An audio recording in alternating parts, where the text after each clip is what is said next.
This is my trading log entry for September 12th. I've altered my strategy from the first stage, and I'm now in stage 2. This trading strategy is 4 and 11 with a minimum risk reward ratio of 3 to 1, meaning that the profits should be approximately 3 times the size of losses. So you can see from that record that this strategy is so far minimally profitable.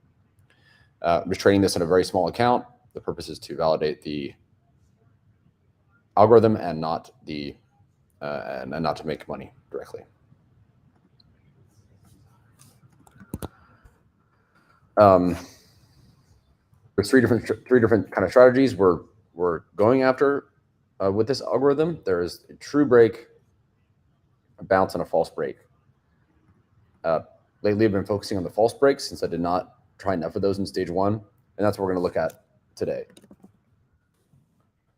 The false break is basically counter trading retail. Retail will often have orders at a key market level with a stop near that key market level as well. So an example would be we have a resistance, and so retail will often go long at a resistance break with the stop loss right below the right below the key market level.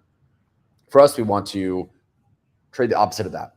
And so whenever price in this example goes above a resistance, then we add a conditional market entry order going short just below the resistance. That means we are entering short right as retail stop losses are getting hit. That means that you're going to pay higher fees because you're using market entries, and you'll tend to get worse execution because you're generally selling at a period of large amounts of selling.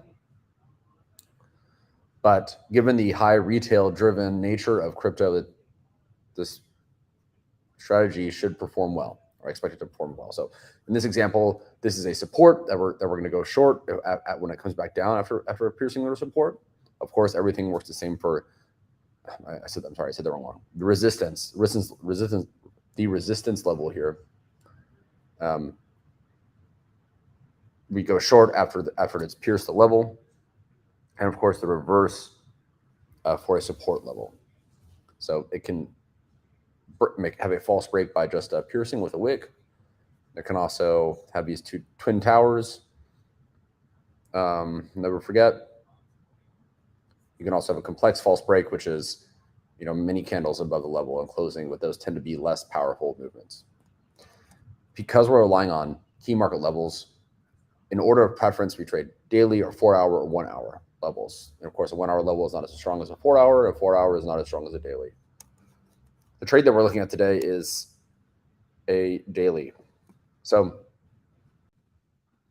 we can see back on at the end of August, we created a level here. We had a creating candle, confirming. We had this kind of long drop. And since then, we've reclaimed that level. But it's starting to look like we have maybe possibly twin towers closing here. This daily candle started 32 minutes ago, and it's already dropped quite a bit. So what we're going to look to do here is go short just below this key market level. We'll take profit at the top of the candle. One thing that's kind of unfortunate is that this is a pretty large gap. The high here is 22,442. You can see the high up here. So high is 22,442, and so our entry is going to be around at this level. I made a little script to help me figure out what the size of the position should be. Notice, very, very tiny position. This is just for validating the algorithm. And this little tool I made here is a calculate function. It takes in the stop and then the actual entry point, and then it gives us the stop size and the correct size of the trade, along with my take profit. So I calculated those here already for this 2 candle false break is what we're hoping for. I'm going to enter that in now. So the entry price will be 21743. It'll be a market order for $62. We're going to go short. The stop loss at 22442. Take profit is here. One thing that's kind of annoying about Bybit is that the take profit orders are they are executed as market orders, which incurs 5 times higher fees on Bybit, which is pretty annoying. So generally, especially for a small position like this, I convert the take profits to limit orders once the order has executed, but I can't do it beforehand for whatever reason. So just a thing to call out. But it places order, so our stop loss is at the top of this candle. Take profit is going to be all the way down here, which most likely will take quite a while to be hit. But that is the trade. That'll be trade number 15 or 16. I'm sorry.